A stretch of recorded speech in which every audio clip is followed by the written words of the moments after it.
also carry plates. Their new timings are 4 p.m. until 2 a.m. Monday through Thursday and 4 p.m. until 4 a.m. on Fridays and Saturdays. Hookah Social, located on Boston Highway 6, now under new management, offering you great low prices. Check them out.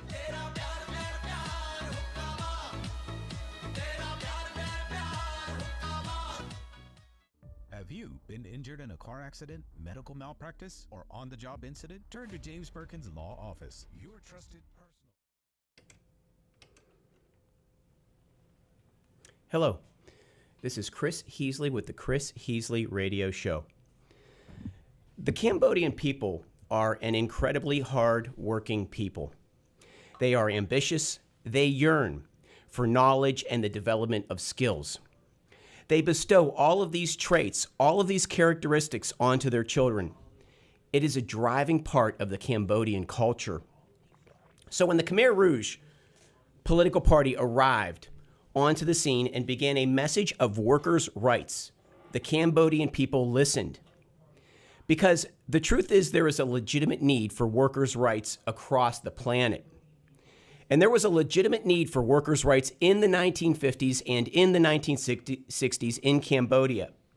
And so the Cambodian people embraced the Khmer Rouge political party. And the Khmer Rouge, they for a short time represented the interests of the Cambodian people, but within some time, likely by a foreign element with ulterior motives. A foreign element that had no interest in workers' rights, no interest in the Cambodian people, but rather intended to use that political party as a weapon against the Cambodian people. So the Khmer Rouge political party was hijacked. And what that party started to do was it started to malign and disparage the Cambodian people publicly. It started to talk to them in demeaning terms. It started rhetoric that was not kind, that characterized and painted the people of Cambodia as something that they are not. It characterized them as violent, as having ethnic racial tendencies, as being bigoted and ignorant, as being uneducated and lazy. It was this rhetoric that created a division between the Khmer Rouge and the people of Cambodia. Who was causing this division? Why did the Khmer Rouge turn on the people of Cambodia? It is clear the Khmer Rouge no longer reported to the Cambodian people. So who were they reporting to and who was pulling their strings? But it is very important to realize this totalitarian nightmare always starts first with the rhetoric. It starts in small steps and builds into greater strides until it is moving at a pace that cannot be stopped. Totalitarian movements, they have to creep in inches. They can never show their cards. And that is what happened to the Cambodian people. They were not able to respond quick enough. They were caught off guard, and they were not able to prepare for the nightmare that was to come. And the Cambodian people did not have a Second Amendment. They were disarmed, and as a result, the Khmer Rouge turned into the equivalent of a rabid dog turning on its owner and attacking and biting its owner. The Khmer Rouge overtook the government entirely and created an ethnic genocide that was the greatest per capita amount of bloodshed that has ever happened in mankind's history. And so we have to ask, when we hear a government official begin the slight rhetoric against the people, what are their intentions? It may not get to the full extent of what happened in Cambodia in other places like here in America, because, well, here in America, we have the Second Amendment, and we have the benefit of hindsight.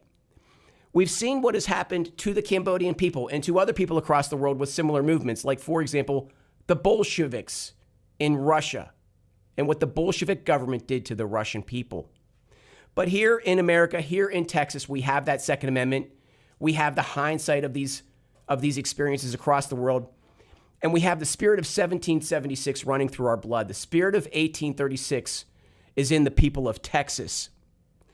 But when you hear this rhetoric start, when you hear your government begin to describe you as something you are not, we have to ask the question, what are their intentions? Here in Fort Bend County, we have witnessed a consistent pattern by the majority Texas Democrat-led county government describe the people of Fort Bend as bigoted, as ignorant, as uneducated, as dangerous, as racist and worse. Why were they doing this? Why did this rhetoric start? And who told them to begin this campaign against the people? Who are they reporting to when they describe the people of Fort Bend as something they are not? Because this is not true. The people of Fort Bend are none of the things that the Texas Democrats describe them as. The people of Fort Bend are kind, they're neighborly, they're hardworking, they're well-intentioned, they're family-oriented, and they're non-judgmental. But this rhetoric is clear. Since the county Democrats took over the Fort Bend County government about 6 years ago, they have led a campaign, a narrative against the people of Fort Bend that is disparaging. I'm going to give you one example. And this example comes from the top cop in Fort Bend County, Brian Middleton, the district attorney, a man who built his career on the race card. And the quote I'm about to give you, when he said it, he was crying. He was sobbing. Were they crocodile tears? You decide. And here is the quote. Quote, "The pain of racism. You don't have to get beat up by police. America, you need to wake up." Unquote. There's Brian Middleton assuming the mantle of morality, assuming the moral high ground in a condescending tone, wagging his finger at Americans and telling them that they need to grow up. That's your county district attorney. What is his opinion of the people of Fort Bend County? What kind of arrogance does it take to make a judgment on people like that? I will go on to the rest of the quote. And this is Brian Middleton. Brian Middleton, quote, "It is the judges, it is the prosecutors, it is the teachers in the schools. It's the whole environment, it's your neighbors," unquote. Brian Middleton describing the people of Texas as ignorant and bigoted.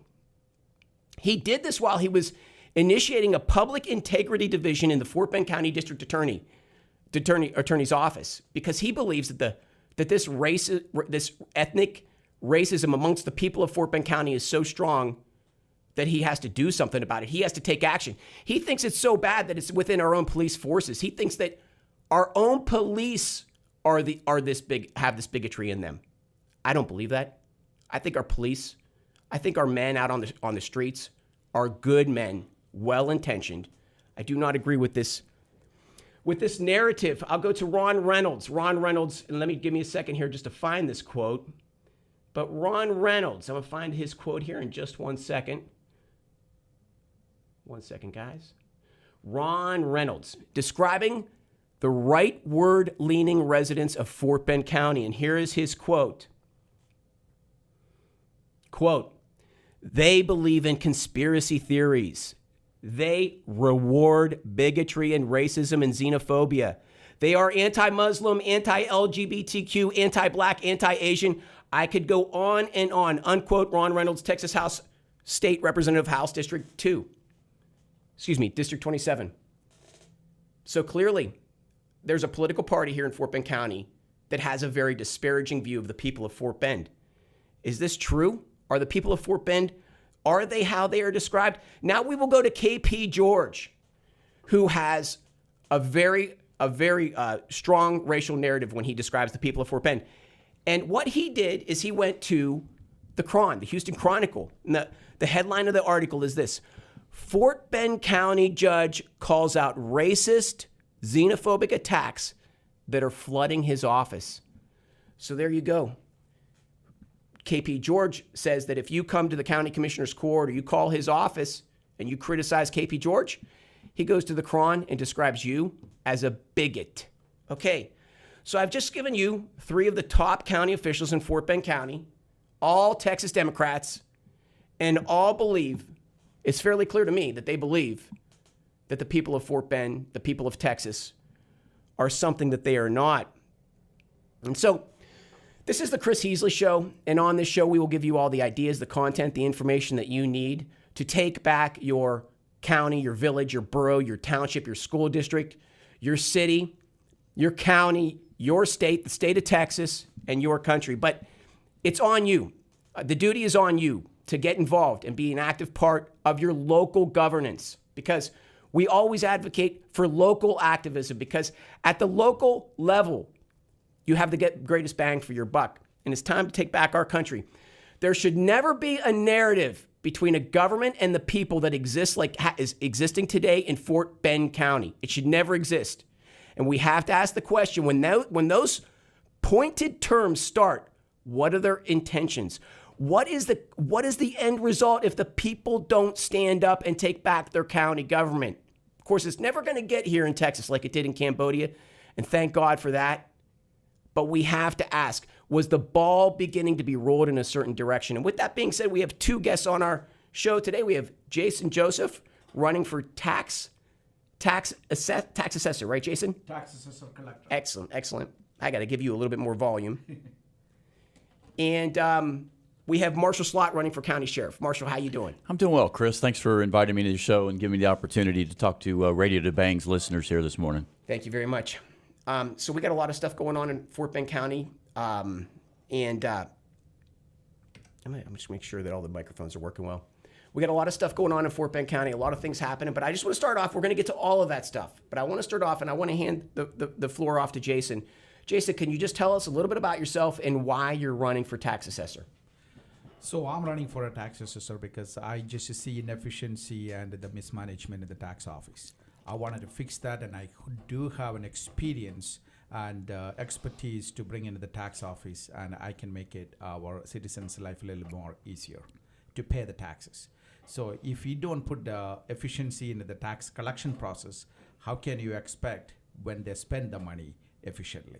So that's one of my key point to just to come and just to put my expertise and experience into work and make it that office more efficient. What is the state of the office today? Why are you saying that the office needs improvements? So we are not utilizing the complete technology into the offices. And if you wanted to rub shoulders with the other nations, we need to step up in our technology. So in order to pay the taxes, if you go visit any offices today, and the wait time from 45 minutes to all the way to 1 hour. And our efficiency is too low on that one. And we have online presence is very low. And we can collect the taxes a little more efficiently by implementing more kiosk or more online presence and through the credit cards and electronically accepting the payments and stuff. So we can make it a little bit more efficiently. Does the tax assessor's office have some role to do with county elections? Yes, the tax assessor's role in the county elections is very important. The key role of the tax assessor is keep up with the election data, voter rolls, and collaborate with the election integrity department with our property tax data as well. So they're going to match and the data, whether the people belongs to the certain addresses or they moved out, all these things to be reconciled. Okay, I'm sorry. Okay, so you do that? That's your primary role, or you step in if another party isn't able to do it? I apologize. No. The primary role for the tax assessor collector is property valuation. Property valuation, tax roll preparation, assessment administration, and public engagement, data management, collaboration, fraud prevention, support for local budgets.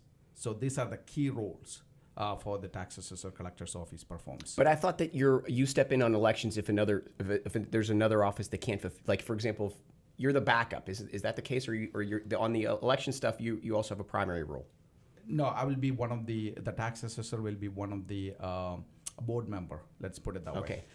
So the tax assessor have three major roles. One is the property assessment and tax collection, and the second one is serve as an appraisal board member. Third one is election integrity board member. You're running a formidable campaign. Yes. It's fair for a tax assessor. That's not the highest level of office. It's not Congress or anything of that sort.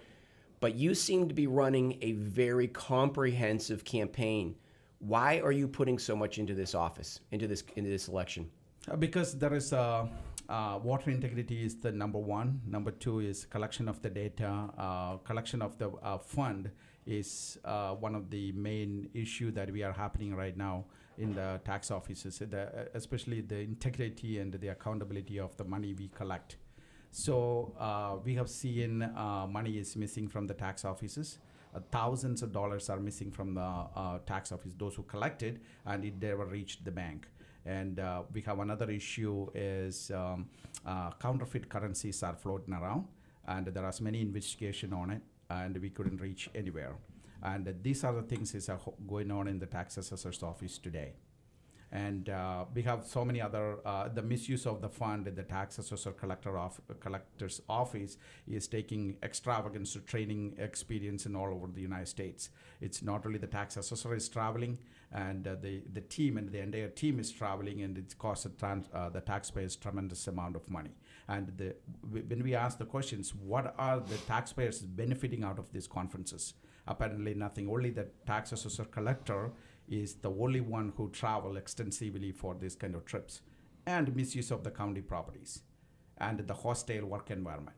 These are the things that need to be changed. The people in the Fort Bend County deserve better government offices, and the deal with the office should be a little bit more easier for the citizens and for the businesses.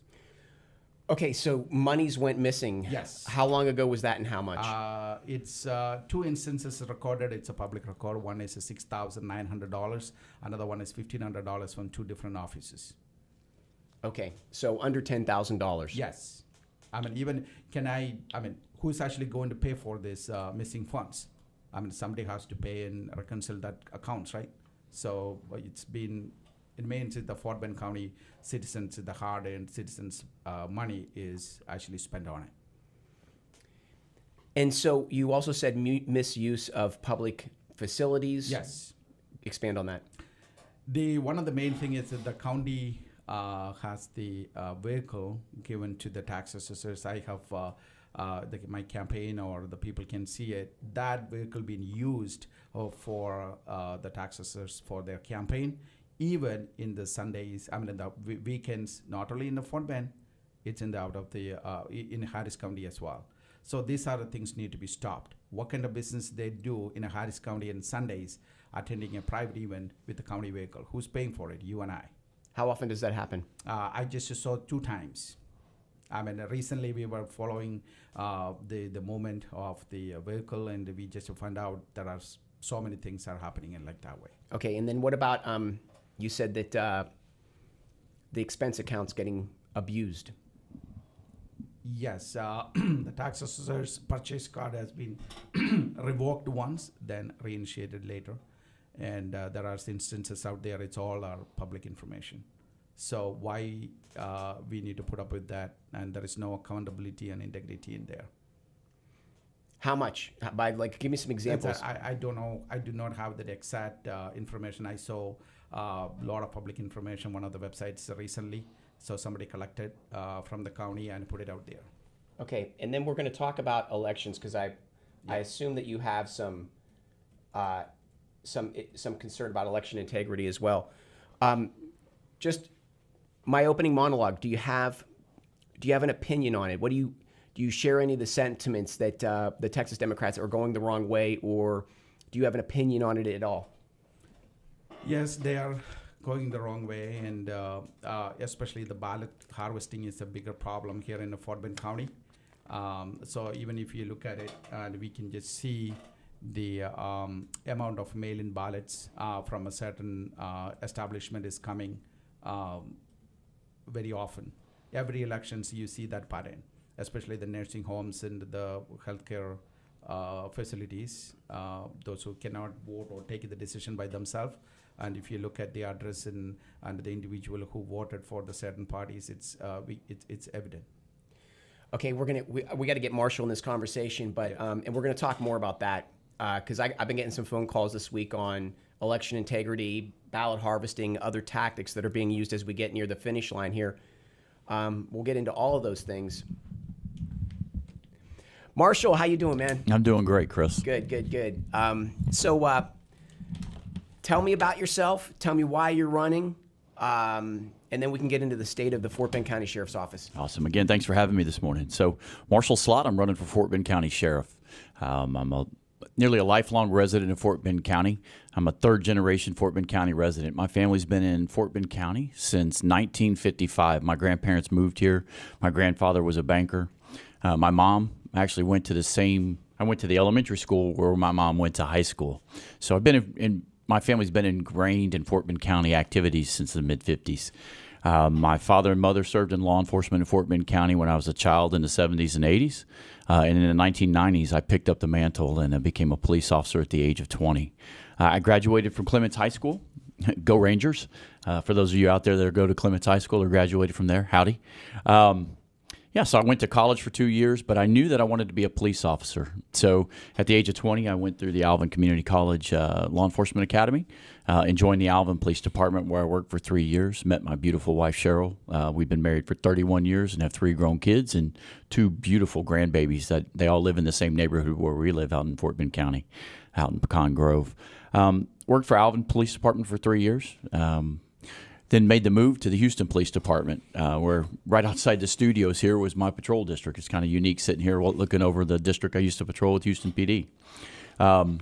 Was with Houston Police Department for 3 years. But by God's good graces, I ended up at I started in a small agency, went to a huge agency, and ended up at the Sugar Land Police Department, which was the right size agency for me.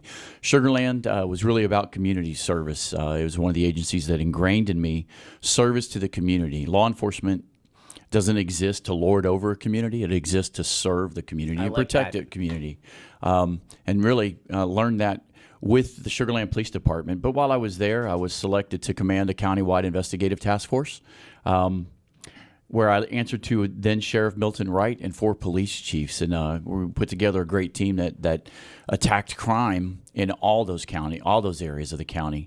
So strong relationships in Fort Bend County law enforcement going all the way back to the late 90s. I've been blessed to work with some really great people. I believe I'm an expert in my field in law enforcement. I believe I'm an expert in leadership, but I don't know everything. And so I really attribute much of my success to those around me, all working as a team to move the ball down the field and really serve the community. For the last 10 and a half years, January 2013 through mid-year 2023, I served as a reserve deputy with the sheriff's office while I was working in corporate security for Chevron. So I have this unique blend. I have over 3 decades of law enforcement experience, but side by side or intertwined with that, I've got this unique experience as a influential business leader in corporate security. So I bring in that public sector service and understanding the minutia and the details and details of how to serve and how to serve well in law enforcement. But I've learned a ton from serving in private sector as well. And I believe that 30 plus years of service in law enforcement, with over 25 of those directly serving and protecting Fort Bend County, along with my business service, really makes me uniquely qualified to step in here and repair and transform our Fort Bend County Sheriff's Office from I'm looking for the best word for the state of chaos that exists within the sheriff's office now. We really need a good leader there to basically install servant leadership and really empower our deputies to go about fighting crime instead of just responding to it. And I want to empower them not only to fight crime, but to be leaders in our community, installing that servant leadership at the top, requiring that at every level of leadership all the way down to our deputies, and getting it into our deputies' heads that the way they serve and protect the community is actually a demonstration of service and a demonstration of leadership in the community. We need to be leaders in the community, thought leaders, but not from the standpoint of telling people how to think, but recognizing that there's a rule of law. And let's respect law and order and let everybody go about their lives.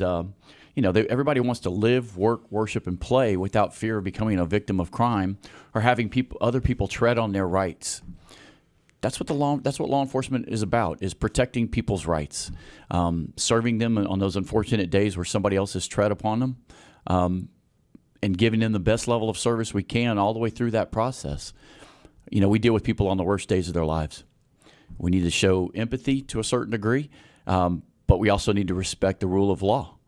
Enforce the law, protect our community, and we'll all be safer for it and better for it. I believe our businesses will do better, our schools will do better, our religious organizations can function better, and in a safe environment. It's that foundation of safety and security that we really need to establish in partnership with our other municipal and state law enforcement agencies in Fort Bend County. And I really want to get back to that focus of serving the community. So thanks for that long-winded answer, but the opportunity to give you that. But those are my beliefs. That's my heart belief. It's not just a platitude. It's not just about coming in here and trying to win an office. I'm truly doing this to serve the community. Yeah, to me, I mean, it sounds like you are a product of Fort Bend from before yourself, from your family. Your family's roots are here. You see, I'm not going to put words in your mouth, but maybe what you see is what I see, which is a constant state of decay in Fort Bend. I feel like we're losing our county. And so I'm sure that's something that the earlier generations of your family would be aghast at. And it sounds like that's your driving motivation to play a very pivotal role as the county sheriff. There's almost not more of a pivotal role that can be played as county sheriff in Fort Bend County and take your stake in saving the county. Do I describe that right? You hit the nail on the head. My family, like I said, been here since the 50s. Fort Bend County, we have a history in this country of racism. We have a history of bad stuff. But that's what I love about America is that we move the ball forward. We move the ball forward in thought and how we treat each other, respect each other. Fort Bend County, and when I'm growing up in the 70s and 80s, was kind of the first generation of immigrants coming over from South Asia. So I went to high school with many, many immigrants, first generation immigrants. And, I didn't see racism or bigotry or anything like that. We saw each other as equals. Clements High School was probably one of the first high schools in Fort Bend County to really have a tremendous mix of people, a very diverse student population. In the 80s, I graduated from Clements in 1989. Still friends with many. We had a huge class, almost 1,500 people. And it was extremely diverse. So to me, I've always known diversity as a young man, as a teenager, as a young man, and then serving one of the most diverse counties in the country. So it hurts my heart when I hear people bring up bigotry and racism and making statements that allude to Fort Bend County residents as a whole being racist and bigoted. There are those individuals who are. You're never going to root that out. We live in a sinful, fallen society, and we can't accept that as the norm, and we cannot accept that from our leaders making statements that with a broad brush paint our community as racist. You need to deal with the specifics, and that's really where my heart is. Well, it's a racial narrative. It's a racial tone that's being inserted into our dialogue for the specific purposes of division. I've grown up with minorities. We saw them as one of our own. It was never an issue until the Texas Democrats arrived on the scene. And they continually pound the hammer for more racial division. And it's a tactic to divide and conquer.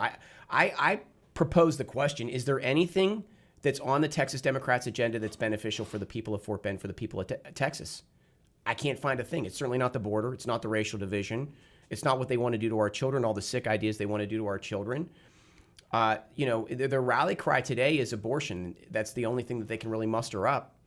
And if that is your premise of re-election, that's a pretty sad premise. But did you want to say something, Jason? Just drop it on you. Regarding the racism. What we're talking about. Regarding the racism. Okay. Yeah. When I joined the Republican Party, many of the people just asked me, they are a racist party. Then why you are joining with them? Today you can see that I'm actually the nominee for the GOP. One of the things that I have seen is I never felt any racism in it. I have a lot of people that I made friendship with, and all of them are supporting me. I never felt any kind of animosity or racism or saying something against me or any community or anything. I feel like the Fort Bend GOP, especially a Fort Bend GOP, is a party of inclusion. So I firmly believe that, and I always embrace that fact that they accept everybody. And that's my view. Yeah. I never, ever felt it. Yeah, so I can get along with all the candidates here, especially the Marshall Slaughter, and we've been known for almost a year and a half, and we share everything how we are conducting our campaign, and everything that we do as a team. I never felt anything differently. There certainly is a camaraderie being built within the county. I think everybody in Fort Bend County feels the spirit of 1836, and they're trying to find their way of saving this county. Although, boy, it's an uphill battle. But more to make the point of racial division, I laid out a pretty serious argument in the beginning where I show how rhetoric is the first step towards a totalitarian movement, and absolutely the rhetoric was initiated. That label has been put on the people of Fort Bend County by the Texas Democrats. But then they take it a step further, and one of the things is that Eric Fagan, the county sheriff, when he got sworn in on the Black National Anthem. And, there's only one national anthem. It's called the United States National Anthem, and it's that way for a specific purpose. I'm of Ukrainian ethnicity. If I was running for any political office, the idea that I would somehow swear allegiance to a party that's not America, a division of people or anything of that sort, it would be nonsense. That is a purposeful tactic to create division. It is a tactic to create tension in the community. If all of a sudden I said, hey, I want to be sworn in on the Ukrainian national anthem, that's saying to everybody who's not a Ukrainian, you don't belong. And nobody benefits from that. This county is a mix of so many different ethnicities. If we all of a sudden start aligning with just our little specific group, then we no longer have a county. And I think that's the reason why they're doing these things. And so the idea, that you only have allegiance to America and America first. At least that's how I see it. What do you think of Eric Fagan's tactic of swearing in on something other than the United States, national anthem? So I believe that we all come, I'm a second-generation immigrant. My family came from Holland after World War II and experienced true racism and annihilation of a people group that was attempted and accomplished in a large degree. I have no problem with people who come to America celebrating their culture, embracing their culture, and continuing their cultural experiences. But when you're not American first, as somebody who's immigrated to this country or a third generation immigrant, we are Americans first, and I would argue Texans equally, being born and raised in Texas. So I don't have any problem with other songs being played, but the primary song needs to be the United States National Anthem, the Star Spangled Banner. That's what should be played. If you want to play another song, that's great. But it is the Star Spangled Banner. Honor America, honor Texas, honor Fort Bend County, regardless of culture, race, ethnicity, religion. That's the diversity of our county. And when you try to divide things into segments and treat people differently or address one group this way and another group this way and another group this way, I don't think that's being truthful to yourself. I think you're trying to play a part, play a role, and it's viewed as being exclusive to others. So we're all about inclusion and respect of people's rights. But when I say inclusion, I mean inclusion as an American, inclusion as a Texan, inclusion as a Fort Bend County resident. The rest of that is great. It's the melting pot that America is, but it's America. And so respect our country, respect our state, respect our community, and don't do things that can be viewed as being divisive. Yep.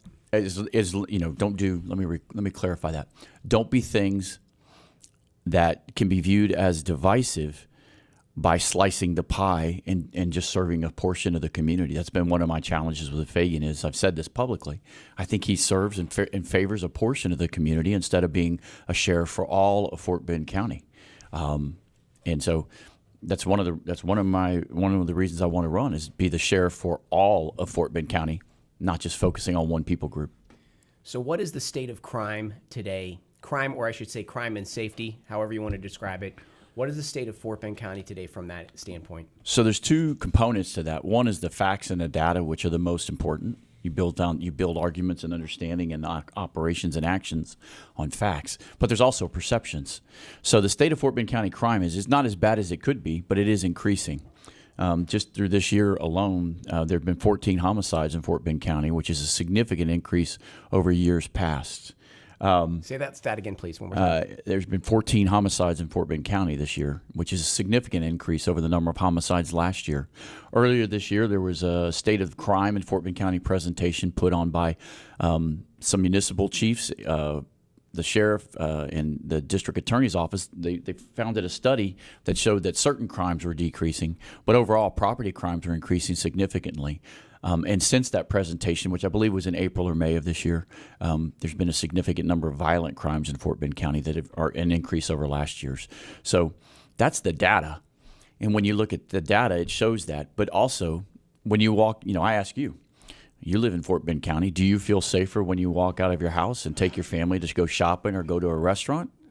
That's the perception issue. I think, do you feel safer? No, absolutely not. I'm in Meadows Place. We have, I think, 5 to 8, we're small, 1 square mile. We have 5 to 8 police constantly patrolling because we live on the border of areas that are not good. And I'm going to go into that more. I have a specific question for you. Okay. But go. I don't want to interrupt you. Make your point. No, but I mean, so you've got the data. The data shows it's trending upward. That crime is increasing, and then you have the perception. Which if you don't believe you're safe, then you're not safe. You work off of those perceptions. So the data and your perceptions both matter. I think one of those things that contributes to feeling safer is seeing more deputies on the street, seeing more traffic enforcement. And let me be really clear about traffic enforcement for those of you drivers out there. I'm not a big proponent of traffic citations. They work, they're necessary, but I do want the Fort Bend County deputies to initiate significantly more traffic contacts. We observe a significant number of violations every day. You can't drive 2 blocks without seeing somebody run a red light or run a stop sign or break the speed limit or not signal a lane change. Those are all safety issues. I've got kids who are drivers. I've got adult kids who are drivers, and it concerns me. My grandbabies are being transported around in a car, and I don't want somebody not paying attention and driving in a way that's erratic, that is unsafe. So I think when you have deputies making contacts with folks to say, hey, I observed you committing a traffic violation, the right outcome of that may be simply a warning. Hey, please don't do that again. You're looking for compliance there. Comply with the existing laws. And sometimes enforcement's necessary through a traffic citation. That's the deputy's decision, each and every traffic contact. So it gets down to we need to live in a safe community. And if you have more traffic enforcement, you see more deputy engagement. You see more deputy activity on the street. If you're a crook, what does that signal to you? It signals to you, ooh, they're on the ball out here. Let me go somewhere else and employ my tactics of victimizing others instead of doing it here because I'm going to get caught. We live next to Harris County, which is in disarray, significant disarray. We need to keep that crime wave from really taking over Fort Bend County. That's the job of the sheriff and the law enforcement in Fort Bend County, working in partnership with our municipal agencies. Meadows Place is a great chief, great staff there. They do a great job. You guys are right on the side of 19G40's beat, which is a Houston area, which has a tremendous crime problem. And they do a great job of keeping it out of the Meadows Place. Sugar Land, Stafford, Missouri City all border Harris County. Katy borders Harris County. So we need strong enforcement to push those criminals back into Fort Bend County or catch them and throw them in our house at Fort Bend County Jail. Are the crime statistics being reported correctly? I don't believe so, but I will tell you. I heard that they might not even be being reported at all in some cases. I think there's some games being played there. I will tell you on our current sheriff's, one of his platitudes, his campaign tactics is to say, I'm going to be accountable and transparent. He's been anything but. A couple years, 2 years ago, they took down the active calls for service that anybody could log on to the sheriff's website, the county's website, and see active calls for service in their area. Calls happening right now, so that if you heard sirens or if you saw some deputies run into driving quickly to a scene, you could understand what that was. So they removed that because they believed that there was privacy concerns, and I get that with the medical calls. That was the bigger issue.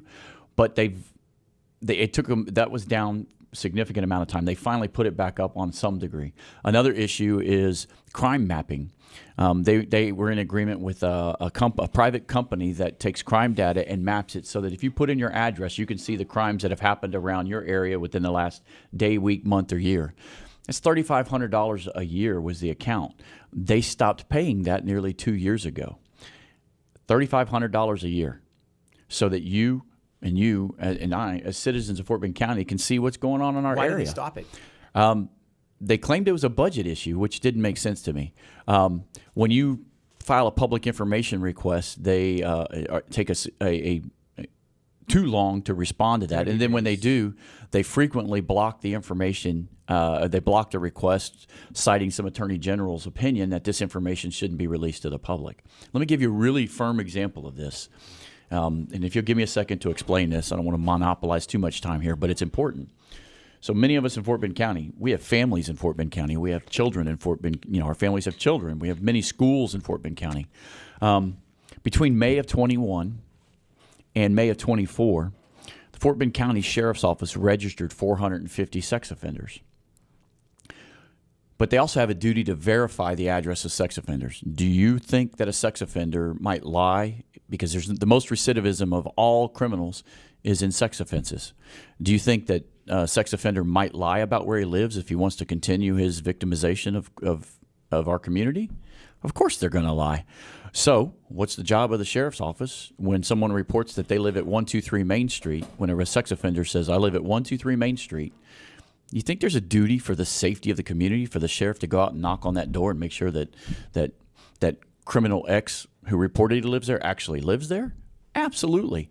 That didn't happen with 450 sex offenders between May of 21 and May of 24. I found out about this because of my relationships within the sheriff's office. They've gone back and retroactively verified those. So kudos to them for making up that gap. But for 3 years, they did not verify the addresses of 450 sex offenders. Do you think that gave them an opportunity to victimize other children and other people in the community? Absolutely. I found out about this. I submitted a public information request, and they blocked it, saying just the question of, can you tell me how many you verified between this time? They blocked it with an attorney general's opinion. That doesn't seem accountable. That doesn't seem transparent. That angers me. As a citizen of our community, I live in Fort Bend County, obviously. That information needs to be known so you can make wise decisions and hold them accountable so that you're informed, and then you can hold them accountable if they're not doing that, if they're not doing their job. I confronted them the other day with this at a forum and after the forum, and they're claiming that they're going to get me the information. I'm still waiting on that to happen. That's just one example of crime data that's not being provided. So sorry, long-winded there. I got one more question for you. Did you not operate a special crimes task force that was over the county border? So it sort of brought Harris County and Fort Bend County together. Did you do that in your career? I commanded a task force. It was made up of all of Fort Bend County. It covered Fort Bend County. It did not have every agency from Fort Bend County. We would occasionally go into Harris County because crooks don't honor county lines or city limits. But our primary focus was protecting Fort Bend County. When things would cross over into other jurisdictions outside of Fort Bend County, we would work hand in hand with those law enforcement agencies to assist them with efforts in their county or their cities. Because, of course, I live on the border of Harris and Fort Bend County, and I bring this up regularly because I just started having to use the HOV lane on-ramp on West Belfort and 59, and it is a nightmare. It is a homeless encampment. There's prostitutes openly walking. There's syringe needles, bottles filled with urine, what looks to be migratory immigrants in our county. Homeless encampments, boxes and woods put together to make homes. I can't imagine the amount of assault and drug abuse and everything that's happening there.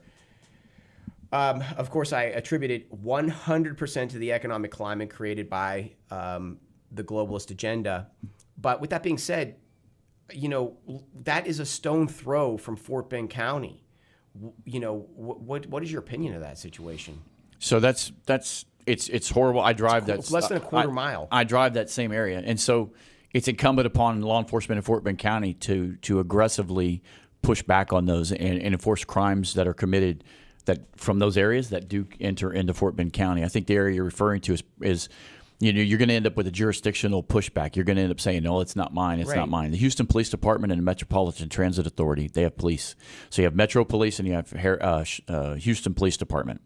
The Houston Police Department doesn't patrol within Metro's, like the bus, the Metro stop right there at West Belfort and 59. Houston Police Department doesn't answer calls for service. So if Metropolitan Police or not, the Metro Police Department is not actively policing that, then that's going to allow that to occur. So they need to step up their act there if that's occurring to that significant degree. Houston Police Department is only going to catch it when it comes outside that fence line or right around it. So strong law enforcement in Fort Bend County, catching crooks in the midst of their crimes. Well, let's start with the proactive side first. Strong visibility, strong patrol tactics will prevent crime. That's been proven. The broken windows theory. You handle the small issues, and the bigger issues don't develop. So the broken windows theory is high visibility, strong engagements, strong enforcement of criminal laws.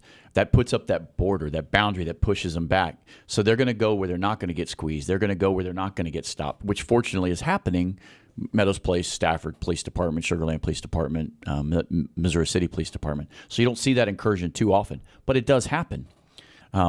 So there's partnership between those agencies. There needs to be a stronger partnership. But ultimately, it's an economic climate issue. Those people they're literally oppressed. I mean, people don't want to live in boxes, right? It's because of this economic agenda being placed on the American people, and it just takes it's pressure on communities like in Fort Bend County, because the minute one assault happens over the county line, that's when the exodus happens of residents. Homeowners leave, renters move in. The policing, as soon as one officer's assaulted, the police start to, and then it's just a domino theory, and then it bleeds into Fort Bend County, which I think is the economic agenda that's being put on us. And so, I do appreciate your answer. I think it's very important that everyone recognize that it's an economic agenda issue first, policing second. Regarding election integrity in the upcoming election, Jaison, I want to ask, you have some sort of a role over elections should you win this position. Yeah. Do you have concerns about election integrity? Yes, we do. Fort Bend County, in the Harris County, they eliminated election commissioner. So last year. So they put that power into tax collector, tax assessor collector, and the county clerk's office. So they are managing the elections. So if that happens in our Say it one more time. Who's managing the elections? the tax assessor collector and the county clerk in Harris County. They eliminated the position for the election commissioner last year. So if that happens in a Fort Bend County, we need a conservative Republican tax assessor collector, and the county clerk should be there, and we can prevent a lot of mismanagement of the voter data. Okay, So are they working to have that happen in Fort Bend County? I don't know yet. I don't know Who- yet. The who county's was- commissioners court have the power to do it. Do you think it's gonna? I think they. Okay, who was running the Harris County elections administrator? Who was it when they pulled the plug on it? I don't know the name of the. But it commissioners. sounds like a scheme to Yeah. move things to the Democrat hands, like they Exactly. redistricted the maps. Yes. Again, these are not. I think the Texans, like we always we don't want to pass judgment, so we say Yeah. things like, "Oh, they're just being Democrats." No, they show time and time again an ulterior motive to take the rights away from the people and shift them to the political parties. Yes. We know this is happening on the national agenda. But the difference between national and local is that Joe Biden doesn't live in our neighborhoods. He doesn't go to our grocery stores. He doesn't walk in our parks. These Democrats that are doing it at the local level are our neighbors, and they're doing this stuff to us. Yeah. And one of the main important factor that I wanted to bring it here as a conservative tax assessor collector in terms of election integrity, I wanted to bring the voter registration maintenance, ensuring the property ownership records are accurate and up to date, which can help verify voter registration and eligibility. So that's a part we are missing right now. So another thing is actually data sharing. Collaborating. Wait a with second, slow it down. Say that first one again. Voter registration, please. I Voter apologize. registration maintenance, okay? So ensuring the property ownership records are accurate, up to date, which can help verify their voter registration and eligibility. So, for like cleaning up the voter polls. Yes, exactly. That's what that means. I mean, when they're registered to vote, now we have an issue here. If your voter registration happening anywhere in the church or any public places, as soon as I just walk in with an ID, I can register for vote. That's what's happening right now. So how do we verify those information? But So that's let me that ask: do you individual- think do you think this is okay? I know that there's a considerable effort amongst the citizens to I think clean up that data, but how is this? To what extent is this a problem today? That it's fake people getting registered to vote? That's what we found out. Close to 1 million people registered in the Arizona, right? It's illegal aliens, illegal migrants just registered to vote.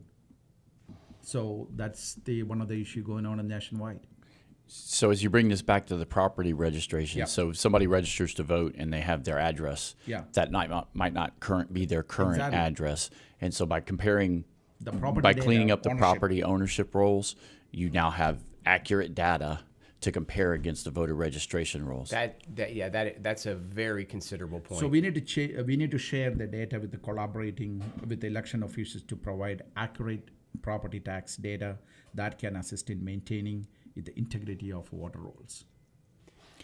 Okay. Can I? Yeah, I'm please sorry. go. No, go. I was going to bring something back to your comment earlier about our neighbors and about the national agenda. Yeah. Yeah. I wanted to bring this point home to Radio to Bang's listeners. There's a federal election going on at the same time. There's a state election at the same time. There's a county election at the same time. There's even more local elections to your municipal utility districts or levy boards or cities. I want to make it really clear to Radio to Bang listeners. Federal elections are important because they turn the tide of the country. But your day-to-day life is affected more significantly by your local sheriff, by your local county judge, by your local county tax assessor, by your local court judges, than anything from the federal level will affect your day-to-day life. The safety of your family, the business culture in which you function your businesses, the schools, the school board elections are important. The schools that you send your children to, that's all determined on the local level. The federal sets the trend, But we can we can control that here and protect your rights, protect the quality of your life by voting appropriately locally. And your comment earlier, the one I wanted to point back to, was that it's our neighbors who are being elected into these offices and then turning that power and making it an overarching power grab, serving themselves in some instances more than they're serving the community. I'm not making a broad, I don't want to, we need to get into specifics. And as a sheriff, I deal with as law enforcement, I deal with specific facts. So I want to make sure we're not painting everybody with a broad brush. But locally, there's some government officials who are serving themselves and not serving the community. They are seeking to make themselves better, stronger, influentially, financially, more power. to gain power and control over our lives. We need to push back as local citizens and really focus on the down ballot races. And when I say down ballot, the federal elections are at the top, the state are next, and then the county. So all of our many of these listeners understand that there's a federal election going on, but they need to educate themselves about the candidates all the way down the ballot and really focus on your local candidates, because those are the ones, we are the ones that are going to make the biggest difference in the quality of your life here in Fort Bend County. Thanks for allowing me to interrupt there. Yep. Yes. Yeah. And one of the other things that fraud prevention, identifying inconsistencies in property records that may indicate potential water fraud or irregularities. So that we can do by implementing more technologies and cross-referencing with the water records and our property records. And public education is another thing, informing citizens about importance of accurate property information and their role in electoral process. So we need to educate them. This is what's going to happen. I mean, many times when you go there to vote and they didn't change their driver's license and the ID and anything like that, they may not be able to vote. So these are the things we need to educate the people, and public education initiative should be taken care of there. So I had a conversation this week with an Indian Muslim woman, and I asked her how she's voting. She said, without hesitation, I'm voting Republican. She said everybody in her community, the Indian Muslim community, is voting Republican. Then she went on to say, and I know Pakistanis, I know Hindu Indians, they're all voting Republican. Everybody in her sphere of influence is voting Republican. And so what I'm saying is that, the Democrats are kind of in a tight spot, and I'm very concerned about election integrity. So I heard this. I heard that that it is a possibility that a local politician, a candidate running for office, that could be approached by professionals who, for a sizable payment, they'll go out and get the nursing homes signed up to vote for whoever candidate. Are you guys familiar with this or aware of this at all?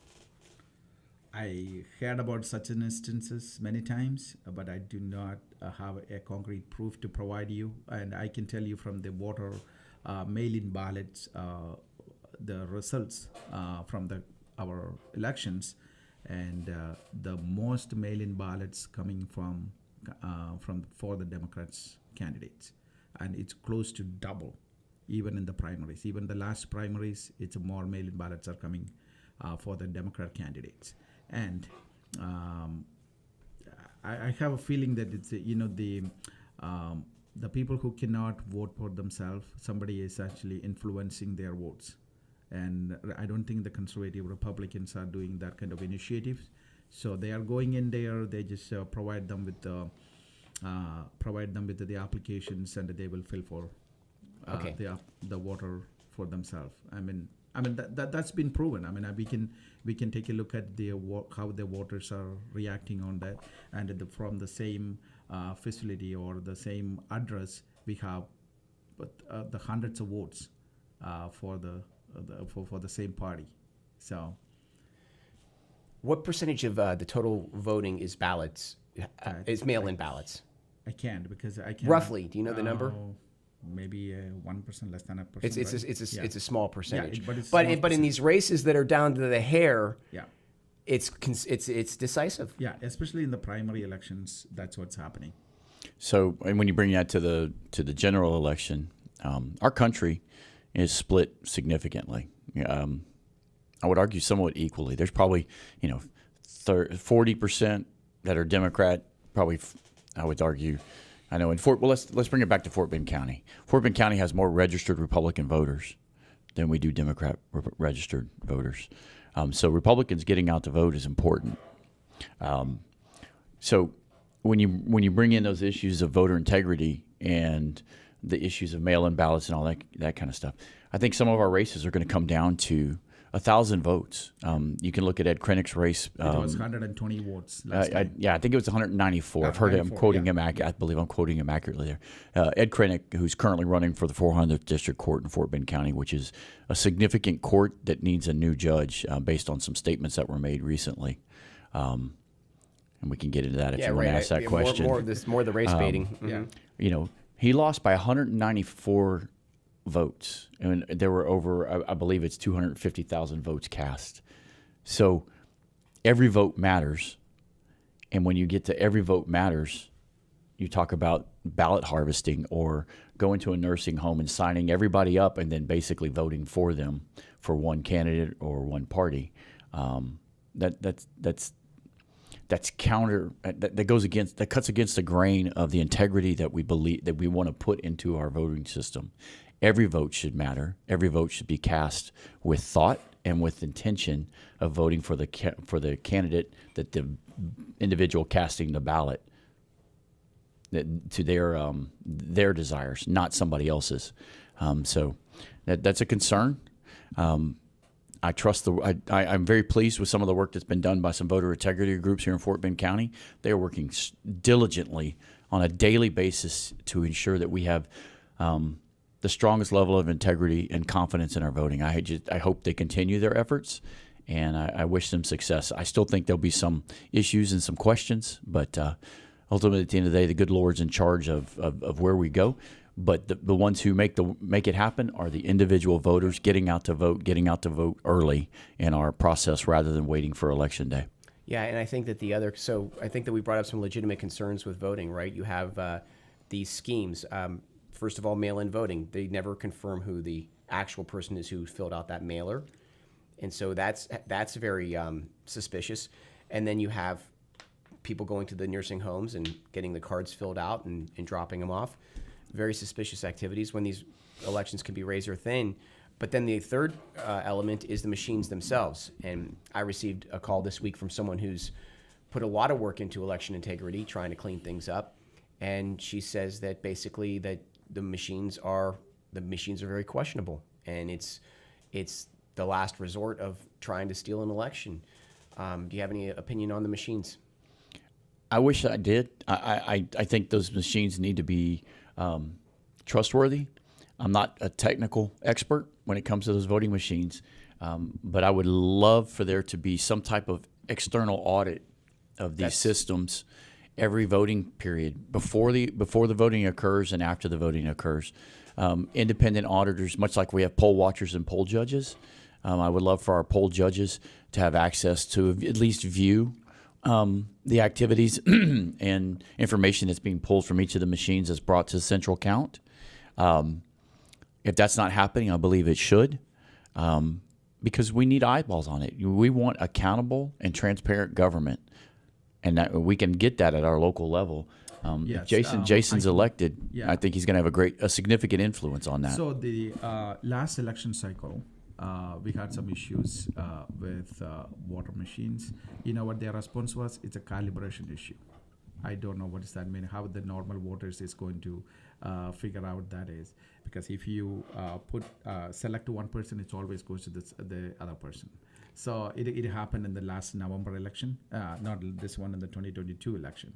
So we have thousands of machines out there, and there's a one or two may have some issues. So how can we rectify that? Who are you going to call? No idea. Well, yeah, go ahead. I know day one of primary voting. Yes. Day one of primary voting for this election cycle, people would go in and say, I'm requesting a Republican ballot. It also happened the other way. I'm requesting a Democrat ballot, and the machine would spit out the opposite party ballot. Yeah. They caught that very early on in the process, but it happened at multiple polling locations. Yes. To me, that's on the Elections Administration's office to make sure that we're ready to go the moment the polls open.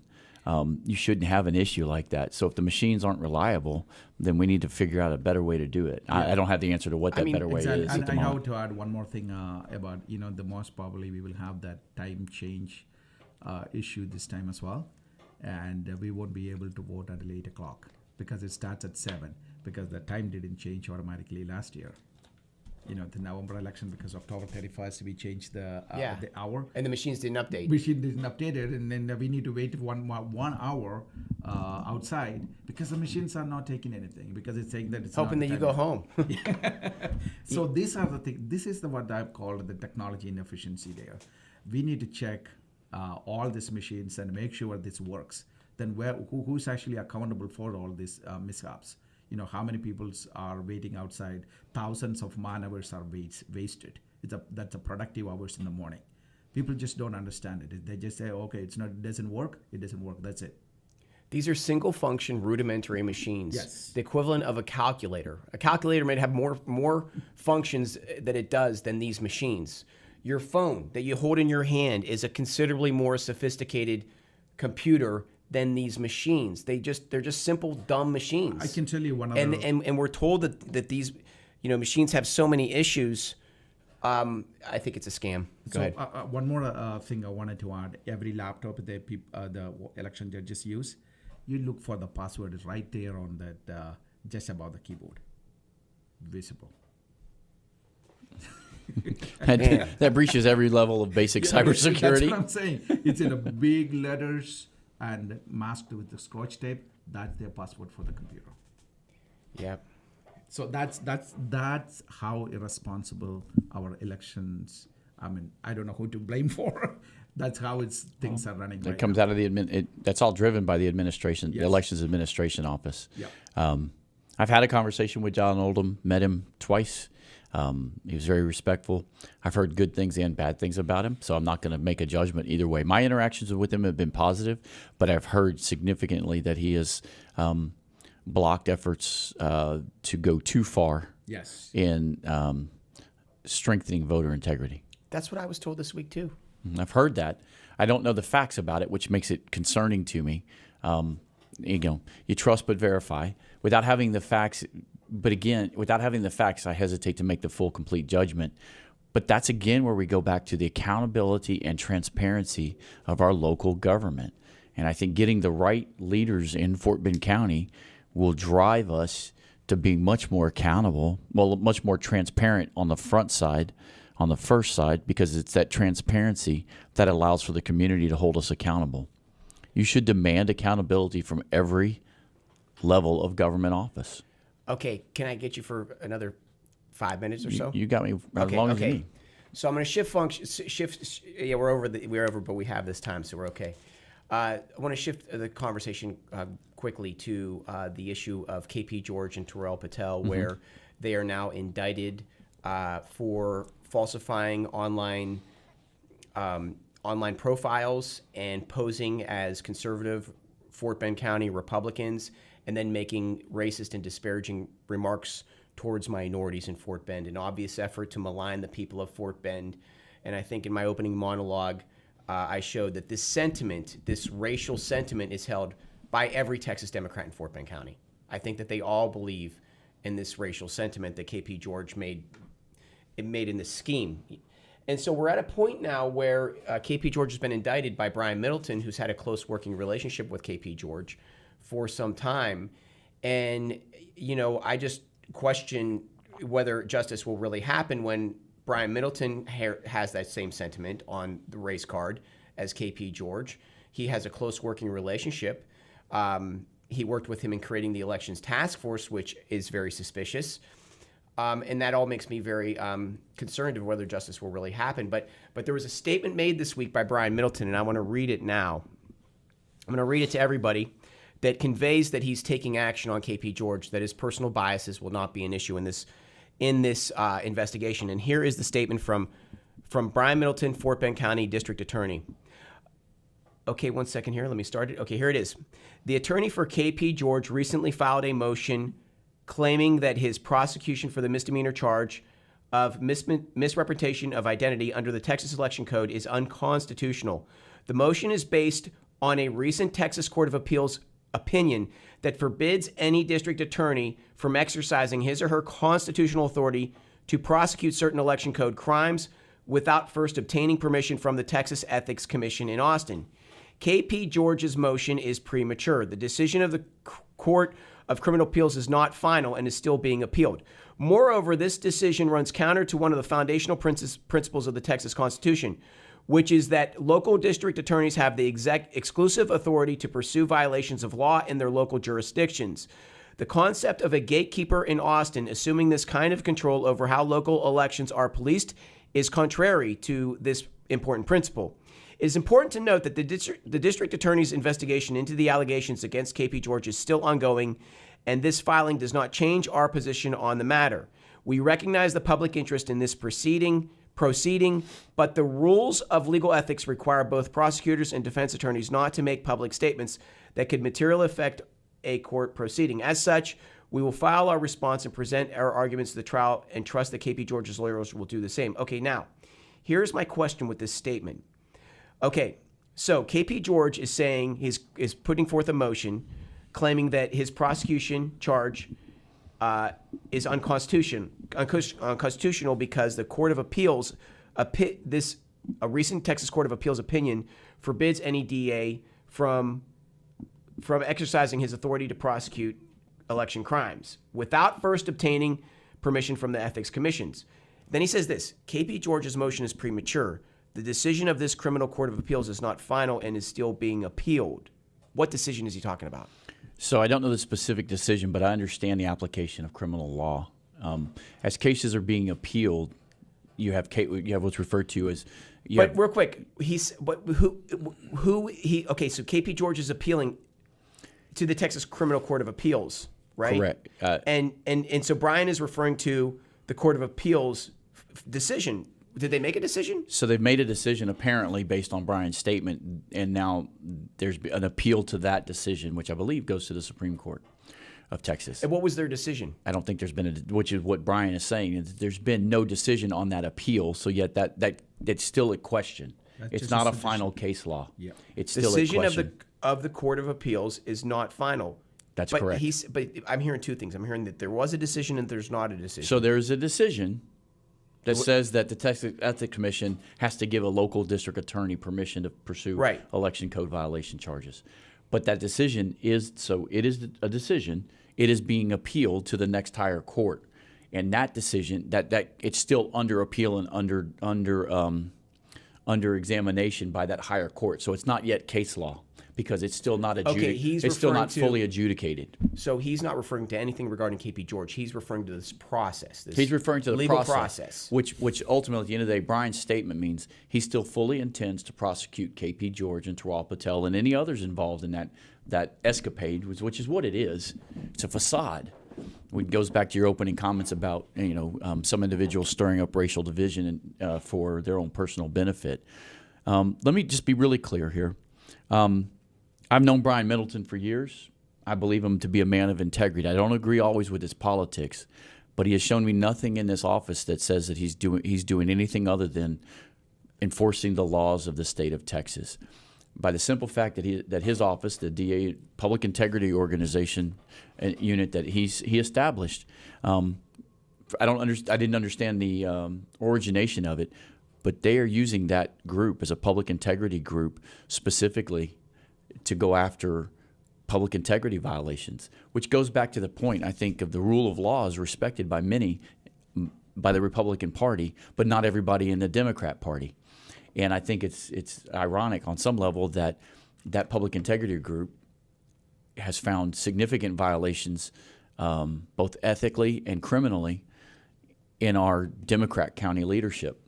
And the fact that Brian Middleton and the public integrity group, in partnership with the Texas Rangers, are pursuing this, I believe fully that there will be more indictments to come, not only on KP but potentially other people. I don't have inside information, but as a criminal.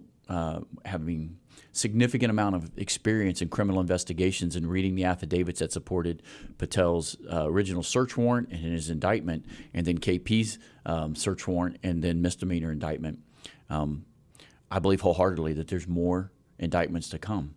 What those are, when they'll come, I can't speak to because I'm not the investigator, and I defer to Brian's office for that. But I encourage them and applaud them for continuing this investigation, and I hope they get a righteous outcome for Fort Bend County residents, and that we can ultimately. I think KP should step down. Here's what my concern at this point, based on the charges he's facing. Okay, but so we'll go from there. Half of our conversation was on election integrity. Mm-hmm. Okay, and what happened is,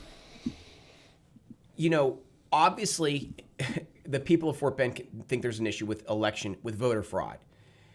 However, when the Texas Democrats took office, all of the sudden, there was this new narrative that voter fraud is not the issue, voter intimidation is the issue.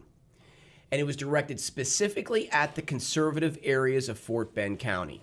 And they've done it, I can go into details, Fulshire, Needville, other things. And so the narrative is that the country folk in Fort Bend are conspiring to go and intimidate voters so that they vote a certain way. It's nonsense, okay? And on this nonsense, the District Attorney Brian Middleton conceived the idea to create a voter elections task force. Now, I think the one thing that's concerning is that Brian Middleton is funded, as I understand it, by George Soros. And if you look at George Soros' career and history, he is always looking to profit in one way or another with a close association with governmental entities. And the theory is that for him, he could go put his money into the state legislature, but he gets a lot more bang for his buck if he puts his money in district attorneys and then lets them know what to prosecute and what not to prosecute. So, let me finish real quick here. Okay. So we saw Kim Ogg in Harris County. Mm-hmm. And she took the George Soros money, but then she didn't stay on the narrative. So what did he do? He dropped her like a lead weight, and he put a ton of money into Sean Ter's campaign. He clearly has political motives. And if you want to get that Soros money, you got to stay on topic. Anyone go look up the interests of George Soros, and the man has a criminal nature to him that is frightening, okay? And so you have Kim Ogg gets dropped. they get a new Harris County District Attorney candidate, and so Soros is transforming the country on a national level, while at the same time Brian Middleton is saying that we have a voter fraud issue, voter intimidation issue, so therefore we have to have the elections task force. Okay, now, what everyone's suspicion was, and I've heard multiple county officials say it, is that he wanted to get officers into the voting locations. That was the goal. Okay. And you can go listen to what Jerry Monroe says, is that in Harris County, they got officers into the locations. And when citizens would stand up and say, hey, it looks like election fraud is happening over here. It looks like someone's showing up with multiple IDs. The officers would stand up in the way to stop any citizen activism from stopping a potential voter crime. And so I'm just saying that now, one other thing. John Oldham was running the county elections. And as I understand it, per John Oldham, KP George and Brian Middleton were in his office almost like on a regular basis, asking about elections. Why would they be doing that? That's not their jurisdiction. It's John Oldham's jurisdiction. So what certain people said is they said that what it appeared is that Brian and KP were trying to trip John Oldham up and prevent him from running a clean operation from an election standpoint. So that event right there, I think it brings everything into question. I think it's very suspicious, and I question it. Can I clarify something? Mm-hmm. When did that occur? What year? What voting cycle? 2020, I believe. Okay. In 2020, I admittedly was not involved in the minutia of the political process. As a citizen, I got informed on the candidates, as every citizen should, and I voted. So I can't speak specifically to that time. What I can say under this election cycle is I have not seen that same thing from Brian Middleton. Yeah, because look at the citizen activism. Because what happened is county citizens started to talk about this scheme. We started to call out this nonsense narrative of voter intimidation, and it dropped. Which is good, which is the accountability and transparency that we're driving for now. But what I'm saying continually is they are constantly testing the limits to see what they can get away with. They are opportunists, and if they have to sink KP George to save the movement, they'll do it. But I do not believe, as our county continues to go down the drain, we have poverty on every corner. We have an economic chaos. KP George shut down the economy. As a county judge, he shut down the economy. They're pushing an agenda on our children, and we expect from the district attorney's office law and order to come. I mean, I just think Texans, they are a little bit too trusting. So, again, a lot of historical information that I don't have the depth of knowledge on that you do. So I'm not countering that. What I will say is that as the elected sheriff, I'll have the view into that and the ability to investigate that in partnership with either a state government, another state law enforcement organization, or working hand in hand and getting the inside scoop with Brian Middleton.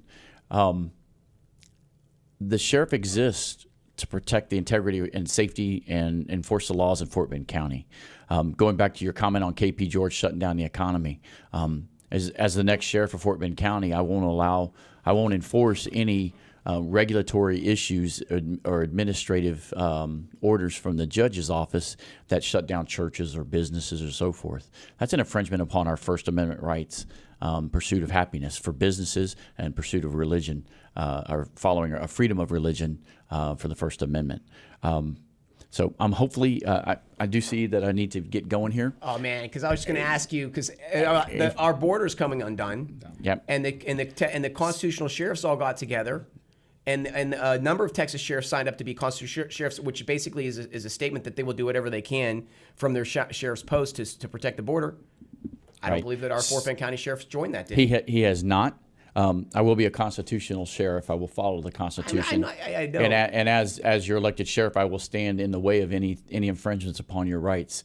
Let me go to the immigration issues just real quick, and if I could just close out respectfully, sure. Chris. No, so man, I appreciate being a guest it's today. Good now, though. So our current sheriff doesn't even understand the role of a HIDTA organization, which I'll get down into details. It's a high-intensity drug trafficking organization. But in a forum the other night, when he was asked about immigration, he referred to drug enforcement and how ICE, Immigration and Customs Enforcement, is addressing human smuggling and illegal aliens through HIDA. That's not the purpose of HIDA. HIDA is drug trafficking. So there's two options for a local government, a local sheriff, to really partner this far into the this far away from the border. That's either 287G, which allows a sheriff to assign personnel to go get federally trained to enforce federal law. Immigration law. I don't think that's the most appropriate way. We're already down 160 deputies. We're significantly short on the street. We're significantly short of personnel in the jail, which has led to significant budget overruns. Our sheriff is failing at running our county jail by his own admission. If you don't believe me, go look at the July 9th county commissioner's records. They basically stated that. So my solution to immigration in the way that as a constitutional sheriff I can help with the illegal immigrant, because I'm pro-legal immigrant. Let me be really clear. I am pro-legal immigration. We need to make the processes easier on the federal level, quicker. There's a lot of changes that need to be made there. But I am anti-illegal immigration, and as your future sheriff, I intend to work hand in hand with ICE, even offering them space within our facility, so that on the daily we can run the list of names of those who've been arrested. We can bring them down to the ICE officials, have them run them against immigration databases, and those who are here illegally will have detainers put on them by ICE, and then we'll process them through our local system, and then hand them over to ICE for processing appropriately through ICE. Now, again, I can't affect the federal levels and how screwed up it's become under the Biden administration for ICE enforcing the laws. But as your local sheriff, that's what I intend to do to address the local impact of illegal immigration. Well, you two gentlemen have certainly brought a lot of information today, and I definitely appreciate it. This hour is just getting good, but we have other commitments, and I do appreciate your time. Thank you. Jaison Joseph for County Tax Assessor. Yes. Right? Yes. We'll be looking forward to hearing the outcome of your election. You certainly put together a considerable campaign. Yep. And Marshall Slott for County Sheriff. You filled us with ideas and content and information. I certainly learned a lot from today's hour, so I do appreciate both your time. And this is Chris Heasley with the Chris Heasley Radio Show. Thank you, everyone, for tuning in. See you next week.